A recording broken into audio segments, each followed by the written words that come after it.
Bom dia, irmãos, graça e paz. Privilégio de estar aqui com os irmãos nessa manhã para poder juntos aprendermos mais da palavra do Senhor. Eu trouxe o estudo dessa manhã em Ageu, então eu peço que você abra a sua Bíblia no livro de Ageu. E como são apenas 2 capítulos, nós vamos estudar o livro todo.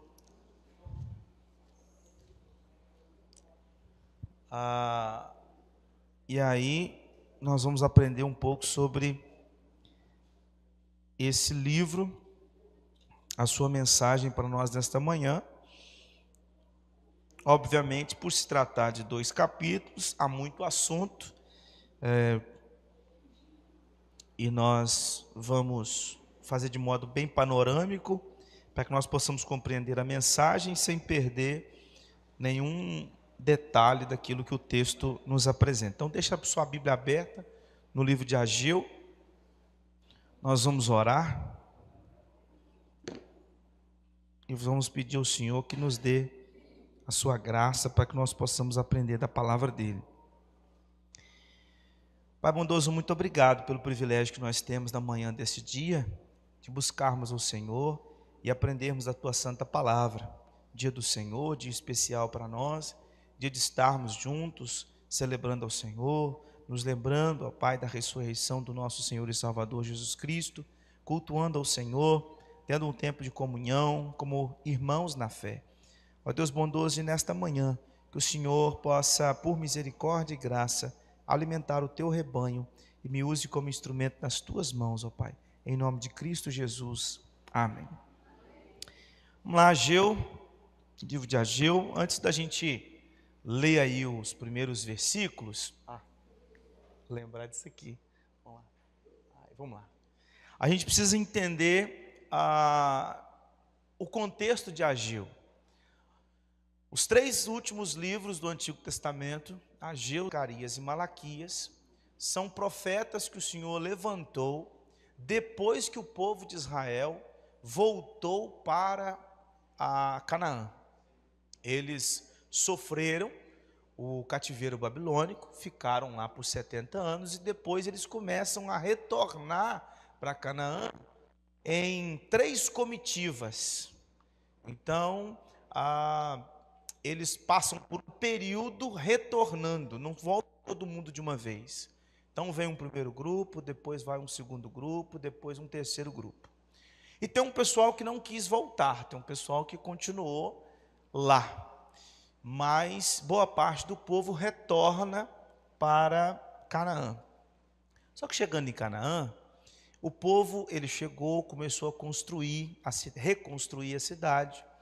Começaram então a reconstruir o templo, lembrando que eles ficaram 70 anos sem templo, consequentemente, dentro daquilo que era expresso pelo Senhor na palavra, eles ficaram 70 anos sem ter o privilégio de cultuar ao Senhor do jeito que Deus ordenou, porque o culto tinha que ser feito no templo, via sacerdote. Então por isso que muitos acreditam que a sinagoga, ela começa nesse período do cativeiro, porque eles tinham que se reunir, mas não tinha tempo para se reunir. Então eles começaram a se adaptar de outra forma, e uma das formas é a sinagoga. Querendo ou não, já era um preparativo para o que viria no Novo Testamento, obviamente. Mas o povo de Israel volta, começa a reconstruir as casas, o muro, começa a reconstruir o templo, e eles param a construção do templo, lançam apenas as bases do templo e não dão continuidade. E aí cada um vai cuidar das suas coisas, vai cuidar do serviço da sua casa, de restaurar a sua casa e etc. Então vai cuidar dos seus negócios. E nesse contexto Deus levanta Ageu e Zacarias para chamar o povo à reconstrução do templo. Tanto Ageu quanto Zacarias têm esse propósito. Vocês precisam voltar a reconstruir. Vocês ficaram 70 anos sem ter o privilégio de cultuar ao Senhor do jeito que o Senhor ordenou na sua palavra. E agora que vocês estão de volta, vocês abandonam vocês lançam as bases do templo, mas não dão sequência, vocês precisam retornar. Então é uma chamada de conversão. E o livro de Malaquias já é um livro onde o Senhor fala que o povo não estava prestando um culto aceitável ao Senhor, porque estavam fazendo as coisas de qualquer jeito. Eles voltam a prestar culto ao Senhor, só que vai assim meio que empurrando com a barriga, sabe? Fazendo de qualquer jeito. E aí o Senhor tem que chamar o povo também. Então perceba algo interessante já como aplicação para nós.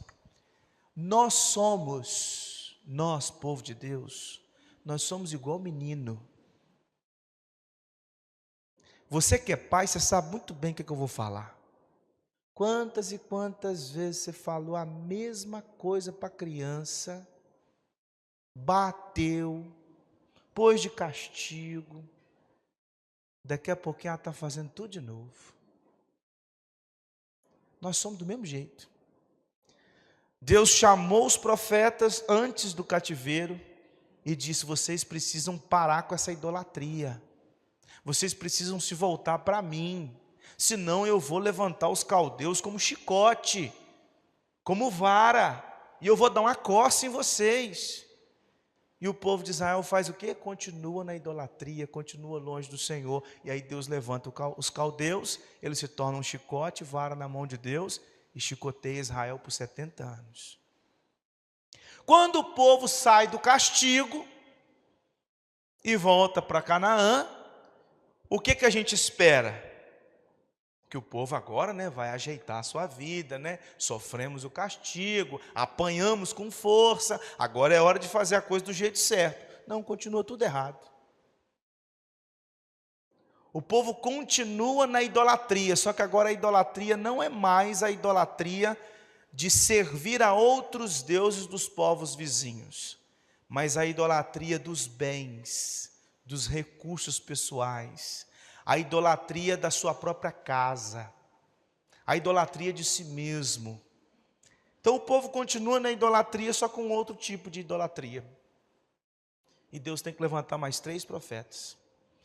E nesse período, principalmente ali em Malaquias, Deus diz que há de levantar aquele que seria o sol da justiça, que viria para juízo. Então Cristo Jesus, ele veio para juízo para Israel, ele veio julgar Israel, e o julgamento de Jesus foi exatamente proclamar a palavra que redimia e salvar as pessoas, levar as pessoas à conversão. Então, aqui nós temos o contexto do livro, onde o povo retornou para Canaã, mas precisavam de uma injeção de ânimo da parte de Deus, e Ageu é um desses instrumentos de Deus. Então vamos ler aqui primeiro os versículos de 1 a 15, porque as mensagens de Ageu no decorrer do livro são 4. Primeiro você tem uma exortação para a reedificação do templo, depois ele fala que a glória do novo templo será maior do que a do primeiro, depois ele repreende o povo por causa da sua infidelidade, e aquilo faz com que o povo tome uma decisão, e por fim ele faz uma promessa de que ele viria em glória, ele viria com sua majestade e poder, e essa promessa é feita a Zorobabel como um sacerdote que representava a tribo levítica. Então vamos ver aqui primeiro a exortação para a reedificação do templo, quando Deus convoca o povo ao arrependimento. Pega aí a sua Bíblia, em Ageu capítulo 1, dos versículos 1 a 15. Vamos ler todos juntos esse texto? Leiamos. No 2º ano do rei Dario, no 6º mês, no 1º dia do mês, veio a palavra do Senhor por intermédio do profeta Ageu a Zorobabel, filho de Salatiel, governador de Judá, e a Josué, filho de Josadaque, o sumo sacerdote, dizendo: assim fala o Senhor dos exércitos, este povo diz: não veio ainda o tempo em que a casa do Senhor deve ser edificada. Veio, pois, a palavra do Senhor por intermédio do profeta Ageu, dizendo: Acaso é tempo de habitardes vós em casas apaineladas, enquanto esta casa permanece em ruínas? Ora, pois, assim diz o Senhor dos Exércitos: Considerai o vosso passado. Tendes semeado muito e recolhido pouco. Comeis, mas não chega para fartar-vos. Bebeis, mas não dá para saciar-vos. Vesti-vos, mas ninguém se aquece. E o que recebe salário, recebe-o para pô-lo num sactel furado. Assim diz o Senhor dos Exércitos: Considerai o vosso passado. Subi ao monte, trazei madeira e edificai a casa. Dela me agradarei e serei glorificado, diz o Senhor. Esperastes o muito, e eis que veio a ser pouco. E esse pouco, quando o trouxeste para casa, eu com um assopro dissipei. Por quê? Diz o Senhor dos Exércitos: por causa da minha casa, que permanece em ruínas, ao passo que cada um de vós corre por causa de sua própria casa. Por isso o céu sobre vós retém o seu orvalho, e a terra os seus frutos. Fiz vir a seca sobre a terra e sobre os montes, sobre o cereal, sobre o vinho, sobre o azeite e sobre o que a terra produz, como também sobre os homens, sobre os animais e sobre todo o trabalho das suas mãos. Então Zorobabel, filho de Salatiel, e Josué, filho de Josadaque, o sumo sacerdote, e todo o resto do povo atenderam a voz do Senhor seu Deus e as palavras do profeta Ageu, as quais o Senhor seu Deus o tinha mandado dizer. E o povo temeu diante do Senhor. Então Ageu, o enviado do Senhor, falou ao povo, segundo a mensagem do Senhor, dizendo: Eu sou convosco, diz o Senhor.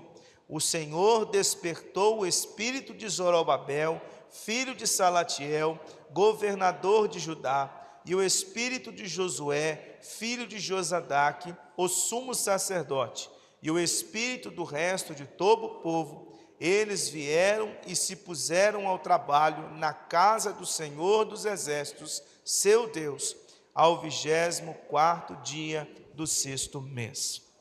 Então, vamos lá aí, primeiro, dos versículos 1 a 4, perceber que o Senhor confronta a idolatria daquele povo. Então, você pode perceber aí nesses primeiros versículos que o Senhor, ele chama o povo a atenção pelo fato de que eles estavam vivendo para si mesmos. Perceba o versículo 4. Acaso é tempo de habitardes vós em casas apaineladas, enquanto esta casa permanece em ruínas? O que estava acontecendo aqui? Cada um estava cuidando da sua própria casa. E a expressão casas apaineladas é casas luxuosas. Então o que o Senhor está dizendo aqui, o contraste que Ele está fazendo é o seguinte: vocês vivem em casas luxuosas. Trazendo para os nossos dias, vamos aplicar isso, é claro que isso não estava naquela época, mas vamos aplicar para hoje. Vocês vivem na casa de vocês, vocês têm mesa de pedra, né, de granito, vocês têm sofá do último tipo, vocês contrataram recentemente um pedreiro para poder fazer um gesso bonito lá na sala, um negócio legal, uma sala bonita, um lugar aconchegante. Os banheiros de vocês são daqueles que vocês levam à mão e tem um sensor que abre a água. E vocês tiram. E vocês têm uma casa que é uma coisa maravilhosa. A cozinha de vocês é uma coisa de luxo. E o meu templo? O meu templo está lá só as bases, só nos fundamentos. Vocês se esqueceram que vocês ficaram 70 anos sem prestar culto? E agora vocês têm o privilégio de estar de volta em Canaã, e vocês estão cuidando da casa de vocês, e não estão cuidando da minha casa. Vocês não têm saudade nenhuma de cultuar pelo visto, né? Vocês não têm saudade nenhuma de levar os sacrifícios até o templo e de cultuar o meu nome, de ouvir a instrução do sacerdote. Vocês estão vivendo para si mesmos. Vocês estão se entregando aos desejos dos seus próprios corações. Vocês estão querendo uma vida apenas voltada para a família de vocês, para a casa de vocês. Então, essa palavra do Senhor, por intermédio de Ageu, é uma palavra que o Senhor dá a Ageu, a Zorobabel, que era sumo sacerdote, e ele está acusando o povo no versículo 2, dizendo o seguinte: vocês estão dizendo que ainda não é a hora de reconstruir o templo. Então vocês estão decidindo qual que é a agenda. Não, ainda não chegou o período não, deixa a gente continuar resolvendo as coisas aqui, quando sobrar tempo, quando a gente achar por bem que é hora de reorganizar a casa do Senhor, a gente vai reorganizar. Então, na verdade, não é o povo seguindo a agenda de Deus, é o povo decidindo qual é a sua própria agenda. Qual é a hora de cultuar, qual é a hora de servir, qual é a hora de buscar o Senhor. E não o contrário, obedecendo da parte de Deus qual é a hora. Então, irmãos, já tirando aqui uma aplicação desses 4 versículos, a gente precisa se lembrar daquilo que Jesus falou lá em Mateus capítulo 6, versículo 33. Se você souber de qual, você pode falar, mas se não souber, pode abrir esse texto para a gente, quem puder. Em Mateus 6, versículo 33, o que Jesus fala naquele texto? Buscai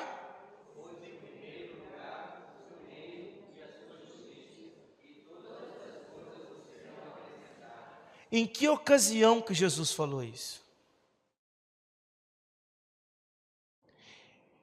Ele fala isso numa ocasião onde ele começa dizendo assim: vocês não podem servir a 2 senhores.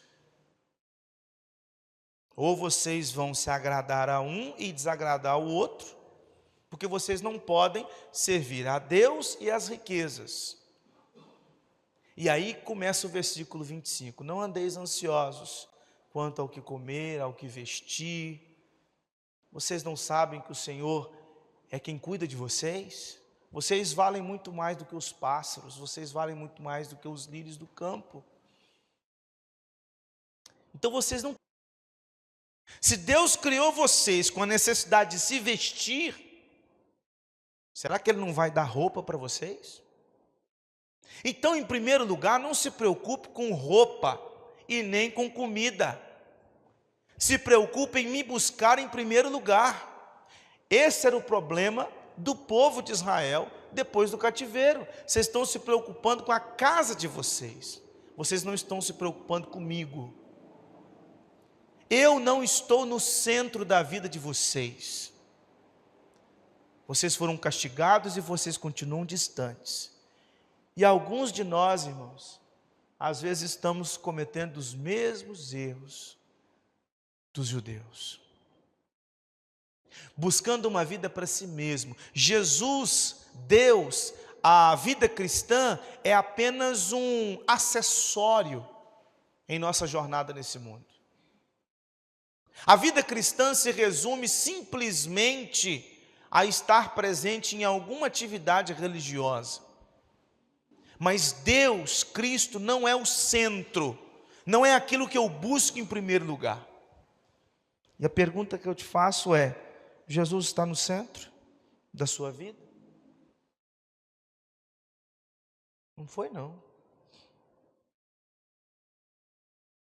Agora foi. Agora veja o que ele fala nos versículos 5 a 11.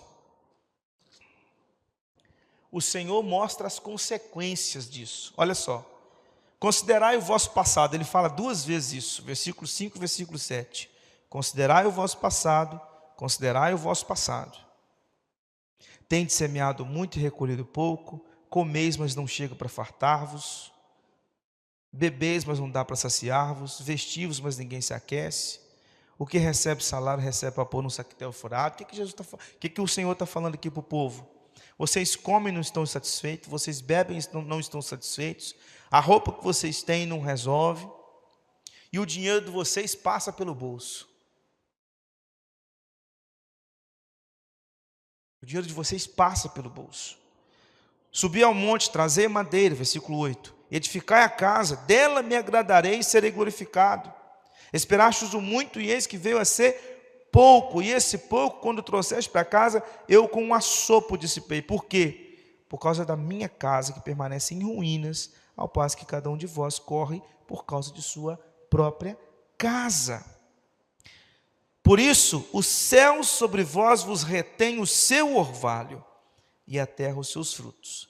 Fiz vir a seca sobre a terra e sobre os montes, sobre o cereal, sobre o vinho, sobre o azeite, sobre o que a terra produz, como também sobre os homens, sobre os animais e sobre todo o vosso trabalho. Então, o Senhor está dizendo aqui, está mostrando para eles quais são as consequências dessa idolatria. Como vocês estão vivendo para si mesmos, o peso da minha mão está sobre vocês. O que está acontecendo aí não é o destino, não é uma coincidência.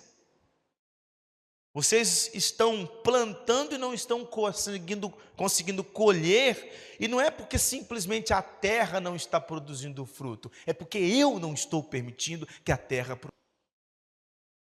São as consequências de uma vida voltada para si mesmo. Vocês não foram criados para si, vocês foram criados para mim. Vocês foram criados para me servir, e parece que 70 anos de cativeiro não ensinou nada para vocês. Percebe, irmãos, como que o coração humano ele é duro. O coração do homem é duro demais, nem pela dor ele vem. O coração do homem só vem quando o Espírito Santo vai lá e rasga, quebra aquele coração. O homem pode estar na pior das dores, se o Espírito Santo não quebranta o seu coração, a única coisa que ele vai fazer em relação a Deus é blasfemar. Ele vai dizer assim: o que eu fiz por merecer isso? Ele vai começar a questionar os feitos de Deus. Se você vai pregar a palavra para ele, ele vai falar assim: que Deus é esse que permite que uma pessoa fique numa situação como essa? Tem tanta gente pior no mundo do que eu. Então as pessoas começam a blasfemar o nome de Deus. Então essa história de que a dor move o coração, está aqui uma demonstração clara. 70 anos de cativeiro babilônico não foram necessários para moldar o coração de Israel e mostrar para eles que eles precisavam servir a Deus. Eles voltam para lá e continuam fazendo tudo do mesmo jeito. O peso da mão de Deus sobre eles. Então, irmãos, tirando aplicações desse texto para nós precisamos entender algumas coisas. Primeiro, quando Deus aqui chama o povo de Israel para reconstruir a casa, isso é porque no Antigo Testamento era necessário ter o templo para servir ao Senhor. Foi assim que Deus estipulou. E o templo, ele era uma manifestação visível da presença de Deus no seu povo, no meio do seu povo. Então vocês se lembram que quando o povo recebeu as ordens via Moisés, o tabernáculo, quando o povo saía de um lugar para outro, quando eles armavam a tenda, o tabernáculo tinha que ser armado no centro. Isso é pedagógico, é para mostrar: eu estou no centro de vocês, no centro do povo, e vocês armam as barracas de vocês em volta.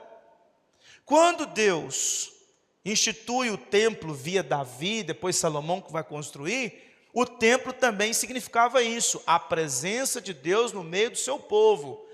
Com essa atitude do povo de Israel, o que eles estavam querendo dizer? Nós não queremos o Senhor no centro. Eles deixaram de construir o templo porque eles estavam demonstrando que eles não queriam que Deus estivesse no centro. Só que no Novo Testamento, Jesus aplica o fato de que a verdadeira adoração via Novo Testamento não necessita de templos, mas necessita de um coração centrado em Cristo Jesus. É uma vida devotada ao Senhor. Quer ver? Vai lá para João capítulo 4, versículos 19 a 24, que é um texto muito famoso, inclusive, aquela conversa de Jesus com a mulher samaritana, e ele fala sobre isso.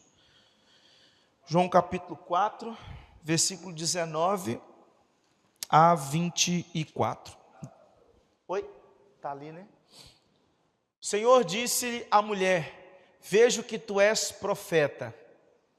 Nossos pais adoravam nesse monte, vós, entretanto, dizeis que em Jerusalém é o lugar onde se deve adorar. Disse-lhe Jesus: mulher, podes crer-me que a hora vem, quando nem neste monte nem em Jerusalém adorareis ao Pai. Vós adorais o que não conheceis, nós adoramos o que conhecemos, porque a salvação vem dos judeus. Mas vem a hora, e já chegou, em que os verdadeiros adoradores adorarão o Pai em espírito e em verdade, porque são estes o que o Pai procura para seus adoradores. Deus é espírito, importa que os seus adoradores o adorem em espírito e em verdade. Então, trazendo isso como aplicação para nós, hoje nós não temos mais a necessidade de estarmos num templo para cultuar o Senhor. O templo foi removido, quebrou, acabou e tchau. Hoje o culto ao Senhor se dá porque a igreja é o templo de Deus. E nós veremos um pouquinho sobre isso. Então nós percebemos aqui que a adoração no Novo Testamento ela é muito mais profunda do que no Antigo Testamento. Enquanto que no Antigo Testamento havia necessidade de um templo, no Novo Testamento já não precisa mais de templo. Porque o templo que era o templo de Jerusalém era uma representatividade do próprio Deus no meio do seu povo. Quando Jesus vem, em João capítulo 1, fala que o verbo se fez carne e armou a sua tenda entre nós. Que essa é a expressão lá, e habitou entre nós. Jesus Cristo no meio do seu povo, o próprio Deus no meio do seu povo. Então o templo de Jerusalém apontava para Jesus. Ele é o centro. Então nós no Novo Testamento adoramos ao Senhor em espírito e em verdade, centrados no templo de Deus, Cristo Jesus. Mas ele precisa estar no centro. Cristo deve estar centralizado na minha e na sua vida. Nós precisamos buscar a Cristo em primeiro lugar, porque senão nós sofreremos as consequências de uma vida não centrada. O que diz Salmo 32, versículo 3 e versículo 4? Enquanto calei os meus pecados, envelheceram os meus ossos pelos meus constantes gemidos todos os dias, pois a tua mão pesava dia e noite sobre mim. Salmo 32 foi escrito por Davi, depois que ele reconheceu que havia pecado. E ele disse: eu sentia no corpo, na pele, as consequências dos meus pecados. Então, quando você e eu tiramos Cristo do centro, a gente sofre as consequências. Às vezes, não são todas elas. A gente poderia até trabalhar sobre isso num determinado momento, mas às vezes a enfermidade vem sobre a vida de alguém como punição, como castigo, como disciplina. Não são todas as enfermidades que é por causa de disciplina. A gente precisa entender que a gente um dia vai morrer. E uma das formas de morrer é ficando doente.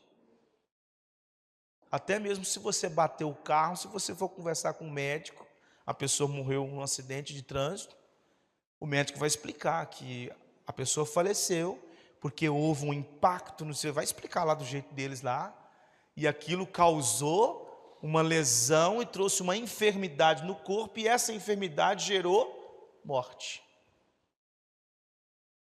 Mas existem algumas vezes que nós sofremos no corpo consequência dos nossos pecados por não termos Cristo como centralidade de nossas vidas. Às vezes nós sofremos em casa, em nossa família, no emprego, na sociedade, na igreja, porque Cristo não está no centro. E isso é uma forma de Deus disciplinar o seu povo, a sua igreja. Filhos desobedientes a gente corrige. Então Deus, como um bom pai, corrige os seus filhos. E muitas vezes essa correção virá de modos dos mais diversos, né? Não está passando não, Rony? E agora foi. Agora os versículos 12 a 15. Perceba aí que o Senhor chama o povo à conversão. Olha aí o versículo 12. Então Zorobabel, filho de Salatiel, e Josué, filho de Josadaque, o sumo sacerdote e todo o resto do povo, atenderam a voz do Senhor seu Deus e as palavras do profeta Ageu, as quais o Senhor seu Deus o tinha mandado dizer, e o povo temeu diante do Senhor. Então Ageu, o enviado do Senhor, falou ao povo segundo a mensagem do Senhor, dizendo: eu sou convosco, diz o Senhor. O Senhor despertou o espírito de Zorobabel, filho de Salatiel, governador de Judá, e o espírito de Josué, filho de Josadaque, o sumo sacerdote, o espírito do resto de todo o povo. Eles vieram e se puseram ao trabalho na casa do Senhor dos exércitos, seu Deus, ao 24º dia do 6º mês. O que acontece aqui? O povo foi despertado por Deus e se arrependeu, e foi construir o templo. Eles foram impactados pela palavra do Senhor.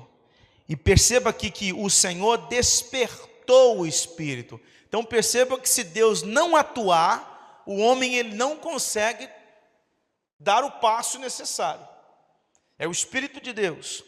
Mas perceba que no versículo 13, o Senhor deixou claro: eu sou convosco. Vocês estão em pecado, vocês não estão vivendo do jeito que eu mandei vocês viverem, vocês voltaram para cá e continuaram vivendo em idolatria, mas eu tenho uma aliança com vocês. Vocês são o meu povo. Eu sou o Deus de vocês, e porque eu tenho uma aliança com vocês, eu mantenho ao lado de vocês, mesmo que vocês virem as costas para mim. E essa é uma palavra que o Senhor fala para cada um de nós hoje. Deus, Ele não tira o pé da sua igreja. Deus não nos abandona, mesmo que por muitas vezes nós não o coloquemos no centro. Mesmo que nós não vivamos de acordo com a sua palavra, mas porque Ele tem um pacto, uma aliança conosco via Cristo, Ele nos mantém como a sua noiva, como seu povo. E Ele continua dizendo: eu sou com vocês, mesmo que vocês estejam em pecado, e eu vou ajudar vocês a caminharem do jeito certo. Então o Senhor chama o povo à conversão, Ele transforma o coração daquele povo, e Ele faz com que o povo obedeça a sua palavra.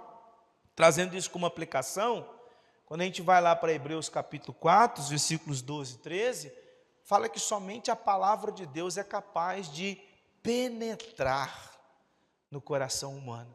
Olha o texto, porque a palavra de Deus é viva e eficaz, e mais cortante do que qualquer espada de 2 gumes, e penetra até o ponto de dividir alma e espírito, juntas e medulas, e é apta para discernir os pensamentos e propósitos do coração.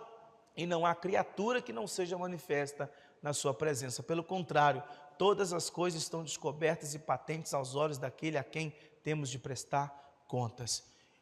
Quando o povo ouviu a palavra de Deus, e o Espírito atuando por intermédio da palavra, esta palavra por obra do Espírito penetrou o coração do povo e fez com que o povo enxergasse que estava em pecado e precisava fazer a coisa do jeito certo. E nós precisamos, todos os dias, termos em mente que a palavra do Senhor é a única capaz de motivar as nossas vidas na caminhada cristã.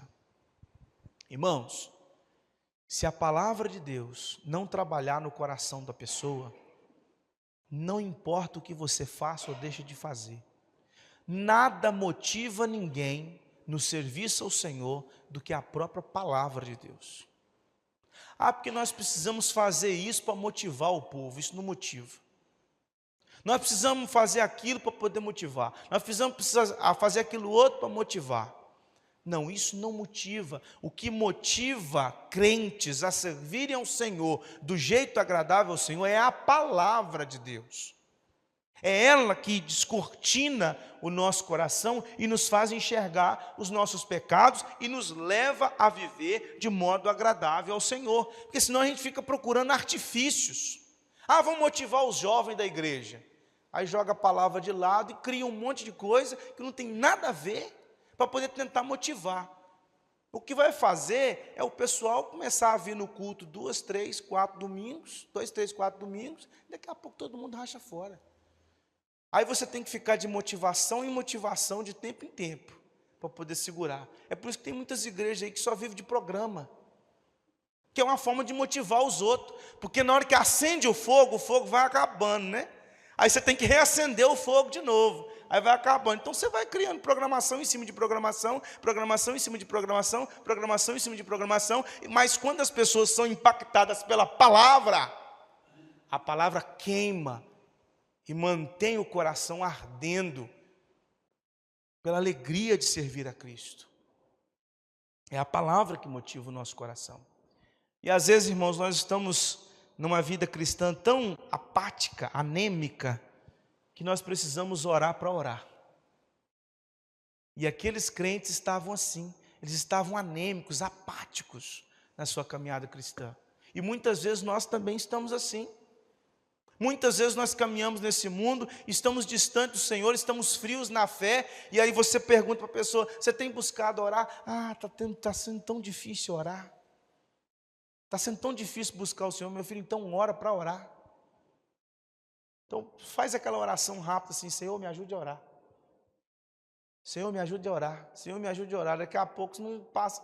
Daqui a pouco você está falando: Senhor, me ajude a orar, obrigado por esse dia. Aí começa, aí a coisa vai acontecendo. Então você precisa começar, né? Atos santos revelam mudança de disposição.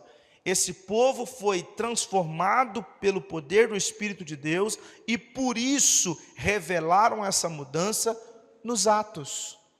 Então nós atuamos do jeito correto depois de uma disposição correta do nosso coração. E o texto deixa claro para nós que às vezes a própria liderança precisa de despertamento. Olha o versículo 14. O Senhor despertou o espírito de Zorobabel. Zorobabel era sumo sacerdote. Ele precisou de despertamento.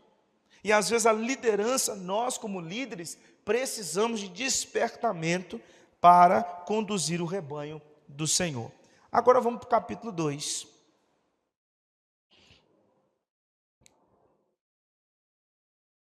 Capítulo 2, a partir do versículo 1.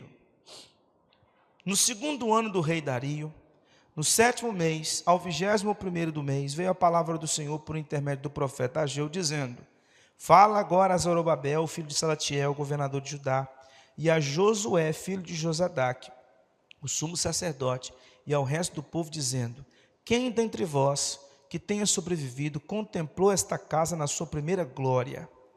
E como a vedes agora? Não é ela como nada aos vossos olhos? Ora, pois, sê forte, Zorobabel, diz o Senhor, e sê forte, Josué, filho de Josadaque, o sumo sacerdote, e tu, todo o povo da terra, sê forte, diz o Senhor, e trabalhai, porque eu sou convosco, diz o Senhor dos exércitos. Segundo a palavra da aliança que fiz convosco, quando saíste do Egito, o meu espírito habita no meio de vós, não temais, pois assim diz o Senhor dos exércitos: ainda uma vez, dentro em pouco, farei abalar o céu, a terra, o mar e a terra seca. Farei abalar todas as nações, e as coisas preciosas de todas as nações virão e encherão de glória esta casa, diz o Senhor dos exércitos. Minha é a prata, meu é o ouro, diz o Senhor dos exércitos. A glória desta última casa será maior do que a da primeira, diz o Senhor dos exércitos. E neste lugar darei a paz, diz o Senhor dos exércitos. Vamos ver aqui então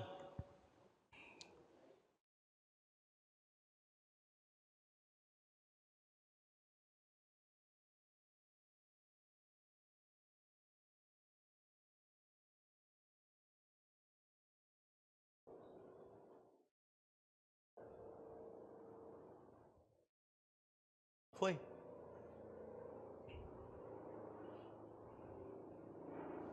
Vamos lá, primeiros versículos de 1 a 5, onde o Senhor motiva o seu povo.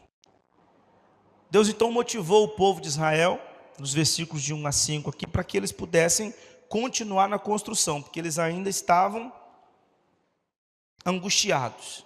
E qual que era a angústia aqui dos versículos de 1 a 5? O novo templo não é a mesma coisa do templo anterior.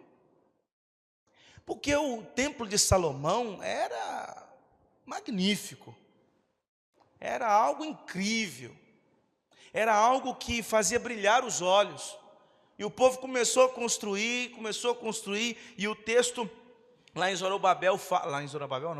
em Zacarias fala que o pessoal que lembrava, o pessoal mais antigo, que se lembrava do templo antigo, começaram a chorar. Começaram a chorar e se lembrar que o templo de Salomão era muito melhor do que aquele templo que eles estavam construindo. E eles começaram a murmurar. E eles começaram a ficar angustiados pelo fato de que agora o novo templo não tinha a mesma beleza do templo anterior. E aqui, irmãos, já fica para nós uma aplicação. Nós precisamos tomar cuidado com a nossa murmuração nostálgica. Aquela murmuração de ficar sempre olhando para o passado e travado no presente. Às vezes nós fazemos isso em nossa caminhada cristã. Poxa, aquele período, eu estava pregando domingo passado lá em Paú e eu dei essa citação, que eu já vi essa citação em vários lugares de igrejas diferentes e parece que todo mundo pensa do mesmo jeito. A UMP de hoje não é mais a UMP da nossa época. Porque a UMP da nossa época, nós colocávamos aqui um caminhão daquele vasculante, ali na frente, eles subiam tudo naquele caminhão, a gente rodava pregando o evangelho, e daqui a pouco eles levantavam e tornavam aqueles meninos. Hoje não, se você não alugar um micro-ônibus com ar-condicionado, que não sei o que, o povo não vai. Então a gente tem aquela sensação de que no passado era melhor do que no presente. E aí, como era no passado melhor do que no presente, a gente então não faz. A gente se desanima porque o presente não está bom como o passado. E aí o texto que eu estava pregando lá em Paú é Eclesiastes, que fala, é tolice ficar se lembrando do passado, murmurando o passado, sem botar a mão no arado e trabalhar hoje. Então, nós caímos no mesmo pecado do povo de Israel, que ficava assim, poxa, mas o templo de antes era melhor. Nossa, muito melhor. Ah, não, que desânimo. Ah, não quero prestar culto aqui não. Ah, não quero servir o Senhor aqui não. Ah, não, era bom naquela época. Não, o Senhor está dizendo o seguinte, vocês estão tendo uma visão materialista das coisas. E aí ele fala, a glória da última casa será maior do que a glória da primeira. Então, o Senhor motiva o seu povo, e nós precisamos tomar cuidado com essa murmuração. Deus está disposto a nos perdoar e restaurar. Então, se você comete pecados que te distanciam do Senhor, e não coloca o Senhor no centro, você precisa se arrepender, porque Ele está disposto a perdoar. Ele perdoou o povo de Israel, Ele conduziu o povo de Israel, Ele sustentou o povo de Israel, Ele esteve à frente. Ele fala aqui no versículo 4, ser forte, e todo o povo, ser forte, trabalhai, faça o que tem que ser feito, porque eu estou com vocês. Ânimo, trabalhem.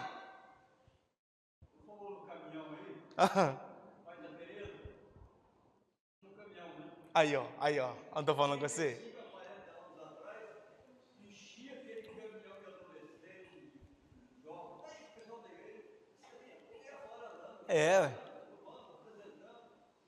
E que bênção, né? Pois é, isso é bênção de Deus. Agora o que a gente não pode é ficar preso lá, né? É seguir em frente. O que a gente não pode é ficar preso lá, é seguir em frente, porque senão a gente fica só naquela murmuração, né, nostálgica.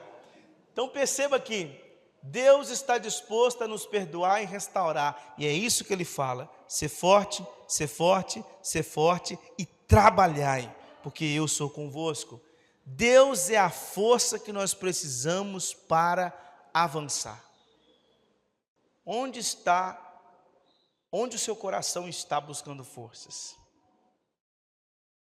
O seu coração está buscando força onde? No seu marido? Na sua esposa? Nos seus filhos? Na liderança da igreja?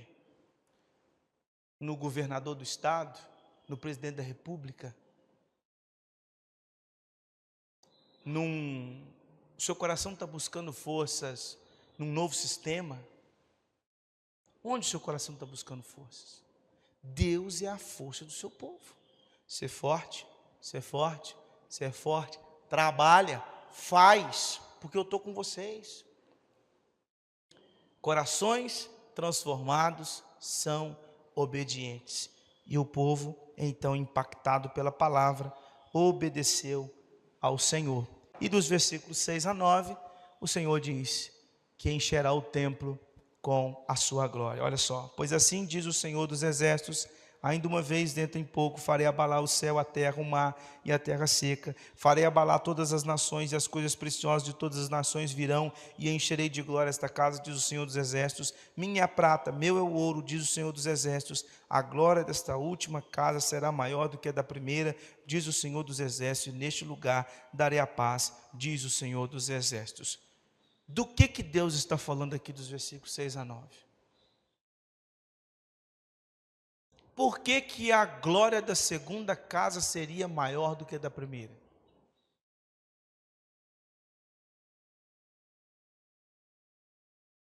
Por que aquele templo simples, em comparação com o templo de Salomão, seria melhor do que o templo de Salomão?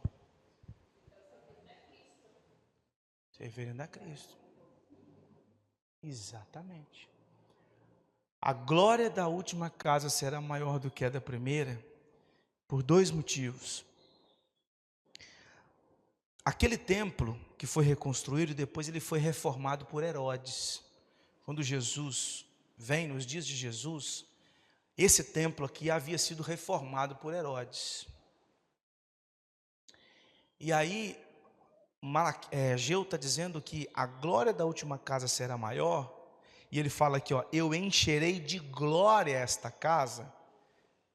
E presta bastante atenção: o que acontecia quando o povo armava o tabernáculo e quando eles construíram o templo de Jerusalém?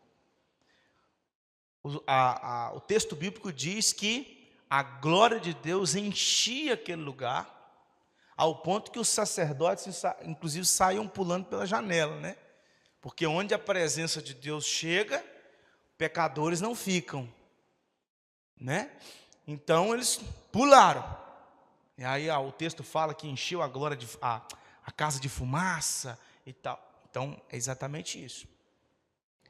Quando que Deus está dizendo que a glória da última casa será maior do que a primeira, porque eu encherei de glória esta casa, vocês se lembram que Jesus ia ao templo?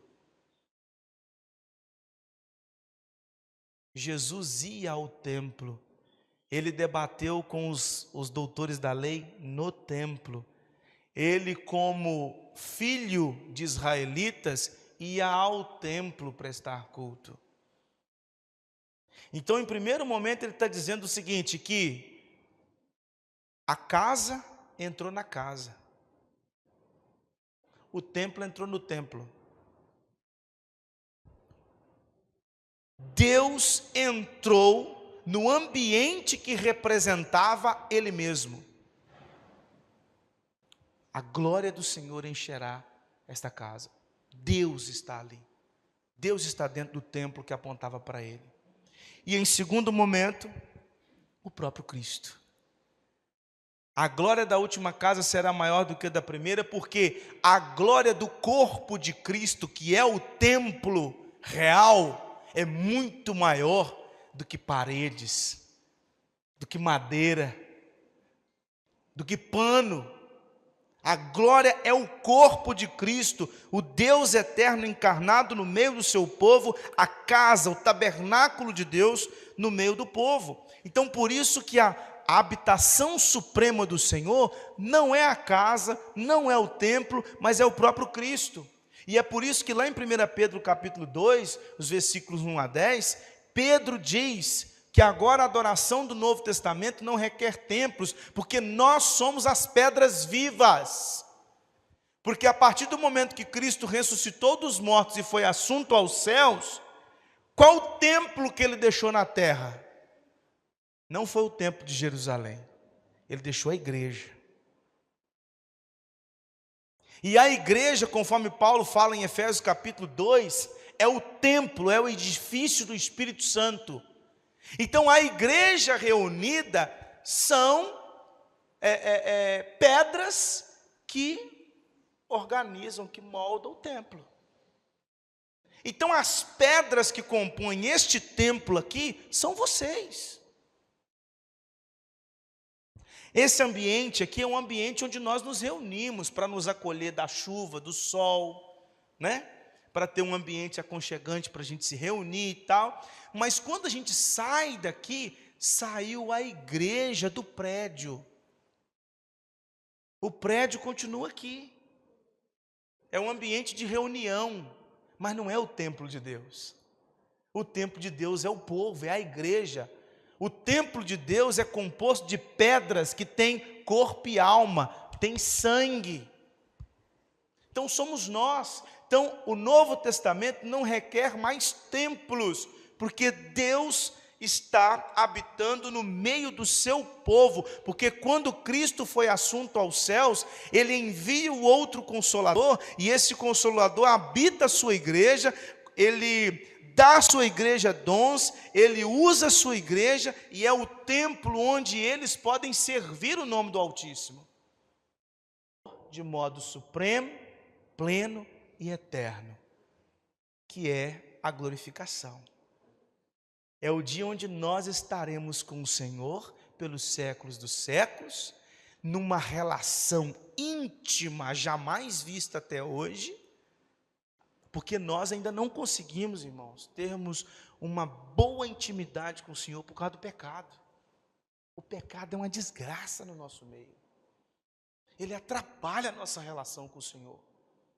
Mas aí um dia nós seremos glorificados. O pecado não vai habitar mais. E aí nós podemos ver Deus face a face e servi-lo pelos séculos dos séculos, nessa habitação suprema, num templo, num tabernáculo, num prédio, não, o povo reunido no meio do seu Deus, junto com o seu Deus. Agora dos versículos 10 a 14,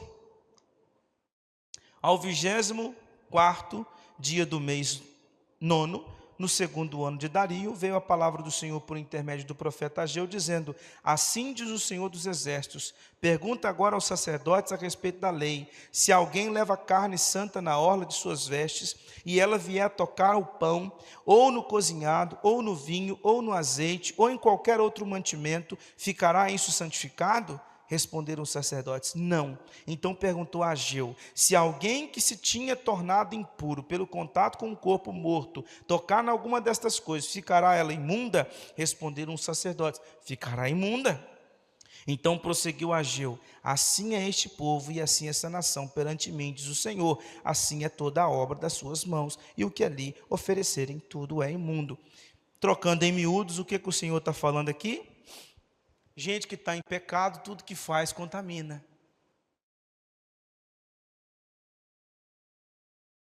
Você contamina tudo.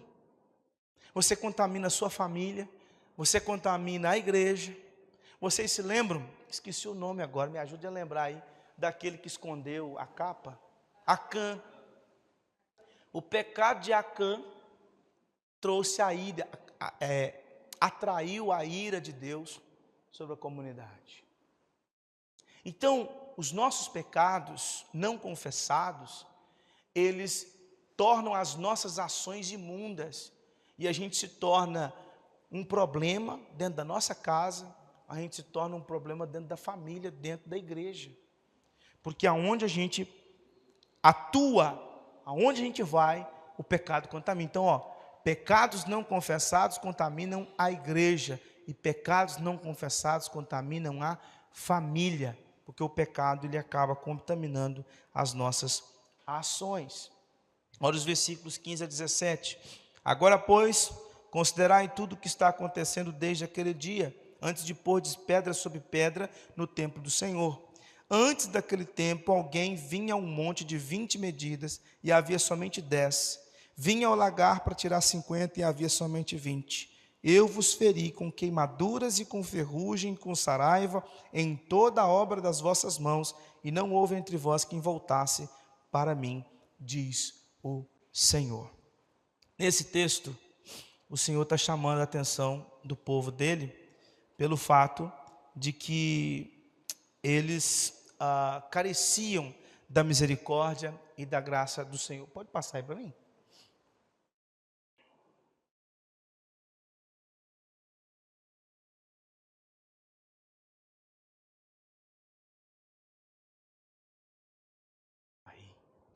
Então, eles careciam da graça e da misericórdia do Senhor, porque eles foram atraídos pela disciplina. Considerai tudo o que está acontecendo desde aquele dia. Vocês estão sofrendo as consequências do pecado de vocês, porque o pecado atrai a minha disciplina. Lá em Hebreus capítulo 12 fala que o Senhor é aquele que disciplina os seus filhos. O Senhor é aquele que disciplina a sua igreja. Então, pecados não confessados atrai a disciplina, mas Deus nos corrige para o nosso bem.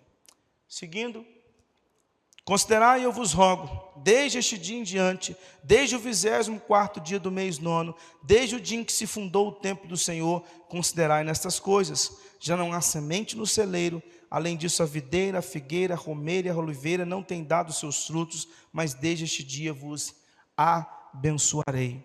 O Senhor continua falando, desde aquele dia até hoje. Vocês precisam considerar o fato de que enquanto vocês não colocarem essa casa em pé, eu não estarei cuidando, sustentando a vida de vocês. Agora, dos versículos 20 a 23, a parte final, é uma parte onde o Senhor traz uma promessa para Zorobabel. Veio a palavra do Senhor segunda vez a Ageu, ao 24º dia do mês, dizendo: Fala Zorobabel, governador de Judá, farei abalar o céu e a terra, derribarei o trono dos reinos e destruirei a força dos reinos das nações, destruirei o carro e os que andam nele, os cavalos e os seus cavaleiros, cairão um pela espada do outro. Naquele dia, diz o Senhor dos exércitos, tomar-te-ei, ó Zorobabel, filho de Salatiel, servo meu, diz o Senhor, e te farei como um anel de selar, porque te escolhi, diz o Senhor dos exércitos. A palavra de Deus a Zorobabel aqui, irmãos, é porque ele representava Cristo. Não é que ele faria de Zorobabel esse anel de selar, mas ele faria da descendência dele, assim como aconteceu com Davi. Eu tenho um pacto com você, uma aliança com você, e de ti virá aquele que reinará sobre o povo de Israel. E quando o Senhor fala aqui para Zorobabel, ele está se referindo à sua descendência, aquele que viria dele, e aquele que ele proclamaria, que é o Messias. Então, passando aqui, o zelo do Senhor é garantido por causa do Messias. Sabe por que Deus cuida de nós? Por amor a Cristo. Lá em Romanos capítulo 8 não fala nada pode nos separar do amor de Deus que está em Cristo. Então Deus cuidava do seu povo no passado, porque ele tinha uma promessa de que um dia o Messias viria desse povo. Então Ageu ele finaliza essa profecia apontando para Cristo. Ele mostra que Cristo um dia virá para julgar o povo de Israel, um dia Cristo virá para morrer pelos pecados do seu povo, porque o seu povo não consegue viver sem pecados. Cristo virá para realizar uma obra de redenção, para arrancar o seu povo dessa escravidão do pecado, para que eles possam servir ao Senhor do jeito adequado. Então, quando nós buscamos ao Senhor, nós buscamos via Cristo. Quando nós cultuamos ao Senhor todo domingo, nós cultuamos confiados no fato de que Cristo, o nosso sumo sacerdote, está intercedendo por nós junto ao Pai. Nós não saímos de casa e chegamos aqui e acreditamos que se nós cantarmos bem, orarmos bem, pregarmos bem, fizermos tudo do jeito, da melhor maneira possível, com a disposição correta do coração, assim Deus há de aceitar o culto. Por melhor que sejam as nossas intenções e pela melhor maneira que nós possamos organizar o culto nunca será aceito pelo Senhor, olhando apenas para nós, porque as nossas mãos ainda estão sujas. Nós não conseguimos ficar sem pecado. E como é que adoradores que são pecadores cultuam ao Senhor e isso é agradável ao Senhor? Por causa de Cristo. Só é agradável porque o sumo sacerdote está à destra de Deus intercedendo por nós. Então Deus aceita o culto que nós prestamos aqui à noite por amor ao seu Filho, porque o seu Filho comprou essa igreja, porque o seu Filho comprou cada um de nós, e nós podemos nos achegar diante da presença deles. Então, como salvos, nós devemos viver em obediência. Cuidado com a obediência que às vezes é interesseira, aquela obediência assim, eu vou obedecer ao Senhor para ser abençoado. Isso é uma obediência interesseira. Eu tenho que obedecer porque eu tenho que obedecer. A gente não tem que ser aquela criança assim, que se eu obedecer o papai eu vou ganhar pirulito. A criança não está preocupada em obedecer o pai, ela está querendo ganhar o pirulito. Então a gente tem que parar com esse negócio de querer obedecer a Deus, porque a gente vai ganhar alguma coisa com isso. Isso é obediência interesseira. Eu tenho que obedecer porque eu sou filho dele. Eu tenho que viver do jeito dele. E a obediência do Messias garante todas as nossas bênçãos. A gente só é abençoado por causa da obediência total de Cristo. E por isso, irmãos, finalizamos dizendo que nós, como igreja, precisamos ansiar o retorno de Cristo, porque assim como ele veio para punir Israel, ele virá para punir essa terra. Mas aqueles que estão com ele, aqueles que foram salvos por ele, aqueles que estão refugiados nele, não sofrerão esse castigo e viverão com ele pelos séculos dos séculos. E em novos céus e nova terra, a gente não vai ter essa instabilidade de vida cristã que nós temos aqui. Uma vida que está muito servindo ao Deus e daqui a pouco está desanimado. Animado, desanimado, animado, né? A gente vive uma bipolaridade espiritual. Um dia a gente está bem, um dia não está. Um dia está bem, um dia não está. Um dia quer ir para o culto, outro dia não quer. Um dia vai para o culto, nossa pai, melhor ter ficado em casa. Outro dia vem, nossa que maravilha, Deus falou demais comigo. Aí no outro domingo já não quer mais. Aí daqui a pouco, não quero acordar cedo. Não, vou ficar assistindo o jogo. Então a gente não vai ter mais isso. Cristo virá, estaremos com Ele pelos séculos dos séculos e essa instabilidade não mais tomará conta do nosso coração. Então vamos orar? Senhor, nós queremos te agradecer pelo privilégio que nós temos de servir ao Senhor e poder aprender com esse livro pequeno, mas uma mensagem muito profunda. A necessidade, ó Pai, de nós encontrarmos ânimo para servir ao Senhor no Senhor. Ó Deus eterno, que essa palavra que o Senhor trouxe para o povo de Israel, ser forte, ser forte, ser forte e trabalhai, seja essa palavra que possa impactar o meu coração e o coração dos meus irmãos aqui presentes, para que nós possamos servir ao Senhor, obedecer ao Senhor, viver do jeito que o Senhor se agrada, honrar o teu santo nome, porque o Senhor está conosco, o Senhor está ao nosso lado. O Senhor Jesus Cristo disse: eis que estou convosco todos os dias até a consumação dos séculos. Então nós temos a presença do Senhor ao nosso lado. Então, confiados, ó Pai, no cuidado do Senhor, que nós possamos te servir. Não, ó Pai, vivendo esta vida inconstante, mas buscando, ó Pai, centralizar a nossa vida sempre no Senhor, buscando sempre uma vida autêntica na presença do Senhor, deixando de lado, ó Pai, os pecados que tenazmente nos assediam e que nos atrapalham nessa comunhão. Nos ajude, ó Pai, restaura a nossa alma, revitalize a nossa alma, revigora o nosso coração, nos dê cada dia mais ânimo para servir ao Senhor, nos dê cada dia mais deleite na leitura da palavra, na oração, em prestar culto ao Senhor. Não permita, ó Pai, que nós fiquemos preocupados com as coisas deste mundo, não permita que nós busquemos outras coisas no lugar do Senhor, não permita, ó Pai, que outras coisas tomem conta do nosso coração e atrapalhe a nossa devoção ao Senhor. Então, Pai, tem misericórdia de nós, nos guarde da idolatria, em nome de Cristo Jesus, ó Pai, e nos dê uma tarde abençoada e que à noite tenhamos o privilégio de mais uma vez estarmos reunidos para cultuar o Senhor, em nome de Cristo. Amém.